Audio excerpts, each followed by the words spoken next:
Everybody, welcome back to our channel. ఈరోజు వీడియోలో మన డైలీ లైఫ్లో మనం మాట్లాడుకునే వాక్యాలను ఇంగ్లీష్లో ఎలా చెప్పాలో కొన్ని ఎగ్జాంపుల్ సెంటెన్సెస్ ద్వారా తెలుసుకుందాం.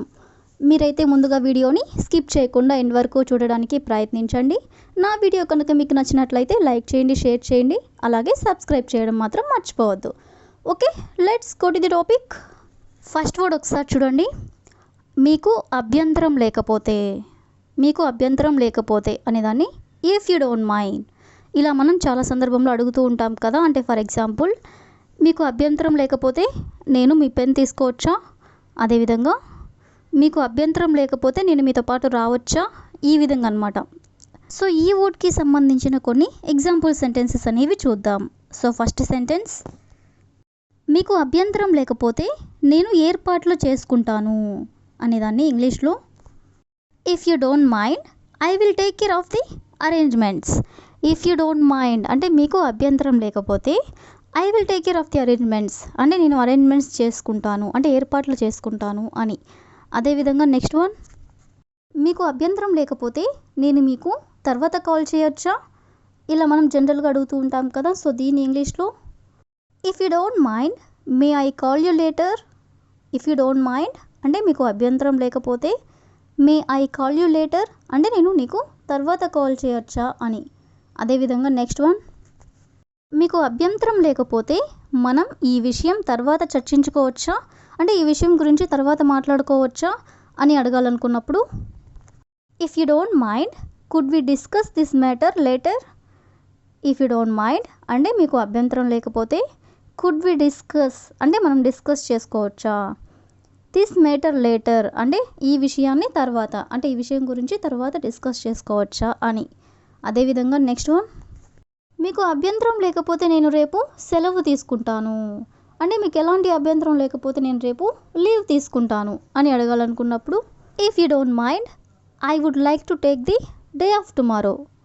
ఇఫ్ యూ డోంట్ మైండ్ అంటే మీకు అభ్యంతరం లేకపోతే I would like to take the day off tomorrow అంటే రేపు నేను సెలవు తీసుకుంటాను అని.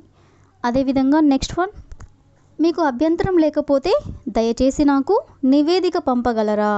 నివేదిక అంటే రిపోర్ట్, అంటే దయచేసి నాకు రిపోర్ట్ పంపగలరా అని అడగాలనుకున్నప్పుడు if you don't mind could you please send me the report. If you don't mind అంటే మీకు అభ్యంతరం లేకపోతే could you please send me the report అంటే మీరు నాకు కొంచెం నివేదిక పంపగలరా అని. లాస్ట్ వన్, మీకు అభ్యంతరం లేకపోతే నేను మీటింగ్కి మీతో చేరవచ్చా? దీని ఇంగ్లీష్లో if you don't mind may I join you for the meeting.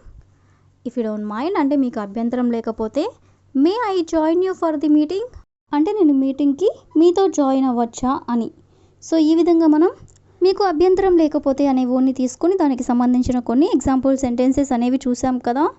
Next sentence ఒకసారి చూడండి. నాతో అంత అమర్యాదగా ప్రవర్తించకు. అదేవిధంగా లైబ్రరీలో అంత బిగ్గరగా మాట్లాడకు. అంటే ఈ విధంగా ఇలాంటి సెంటెన్సెస్ని ఎలా చెప్పాలో మరికొన్ని ఎగ్జాంపుల్ సెంటెన్సెస్ ద్వారా తెలుసుకుందాం. సో ఫస్ట్ సెంటెన్స్, అపరిచితులను అంత తొందరగా నమ్మకు అంటే మనకి తెలియని వాళ్ళని అంత తొందరగా నమ్మకు అని చెప్పాలనుకున్నప్పుడు don't be so quick to trust strangers. Don't be so quick to trust strangers అంటే అపరిచితులను అంత తొందరగా నమ్మకు అని. అదేవిధంగా నెక్స్ట్ వన్, ఇతరులతో అంత అన్యాయంగా ప్రవర్తించకు. ఎవరైనా ఇతరులతో అన్యాయంగా ప్రవర్తిస్తున్నట్లయితే ఇలా చెప్తూ ఉంటారు కదా. సో దీన్ని ఇంగ్లీష్లో డోంట్ ట్రీట్ అదర్స్ సో అన్ఫేర్లీ అంటే ఇతరులతో అంత అన్యాయంగా ప్రవర్తించకు అని. అదేవిధంగా నెక్స్ట్ వన్, నన్ను అంత వింతగా చూడకు అంటే విచిత్రంగా నన్ను చూడకు అని ఈ విధంగా చెప్పాలనుకున్నప్పుడు don't look at me so strangely. Don't look at me అంటే నన్ను చూడకు, సో స్ట్రేంజ్లీ అంటే వింతగా చూడకు అని. అదేవిధంగా నెక్స్ట్ సెంటెన్స్, అంత స్వార్థపూరితంగా ప్రవర్తించకు అంటే అంత స్వార్థంగా ఉండకు అని ఇలా చెప్పాలనుకున్నప్పుడు don't act so selfishly. Don't act అంటే అలా ఉండకు, సో సెల్ఫిష్లీ అంటే స్వార్థపూర్వకంగా అలా ఉండకు అని. అదేవిధంగా నెక్స్ట్ వన్, నాతో అంత కఠినంగా మాట్లాడకు అని చెప్పాలనుకున్నప్పుడు don't speak to me so harshly. Don't speak to me అంటే నాతో అలా మాట్లాడకు. ఎలా? సో హార్ష్లీ అంటే అంత కఠినంగా. అదేవిధంగా నెక్స్ట్ వన్, లైబ్రరీలో అంత బిగ్గరగా మాట్లాడకు. ఎవరైనా లైబ్రరీలో పెద్ద పెద్దగా అరుస్తూ ఉన్నట్లయితే ఇలా చెప్తూ ఉంటారు కదా. సో దీని ఇంగ్లీష్లో don't be so loud in the library.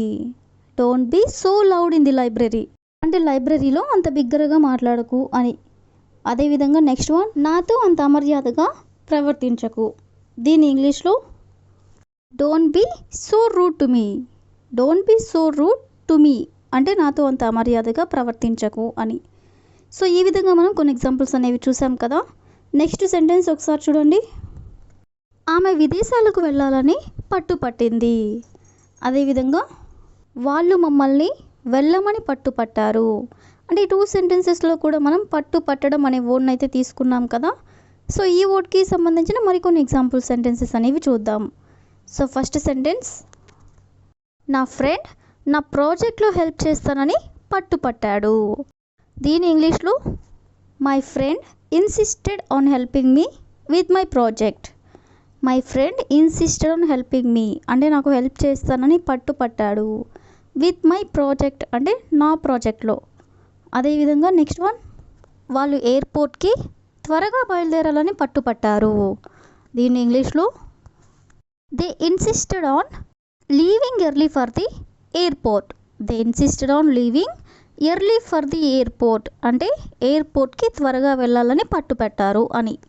అదేవిధంగా నెక్స్ట్ వన్, అతను డిన్నర్కి డబ్బులు కట్టమని పట్టుపట్టాడు. దీని ఇంగ్లీష్లో he insisted on paying for dinner.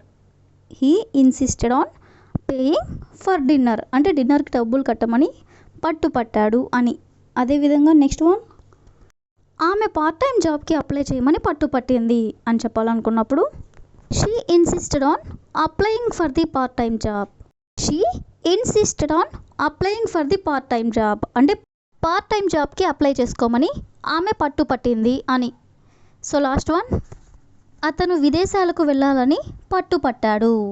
విదేశాలకు వెళ్ళాలని పట్టుపట్టాడు అని చెప్పాలనుకున్నప్పుడు he insisted on going abroad. He insisted on going abroad అంటే అతను విదేశాలకు వెళ్ళాలని పట్టుపట్టాడు అని. సో ఈ విధంగా మనం కొన్ని ఎగ్జాంపుల్స్ అనేవి చూసాం కదా. So that's all for today. I will ask a question for you. ఆమె సినిమాకి తీసుకెళ్ళమని పట్టుపట్టింది. ఆమె సినిమాకి తీసుకెళ్ళమని పట్టుపట్టింది. So if you know this one in English, please you can comment in the comment section. Thank you for watching.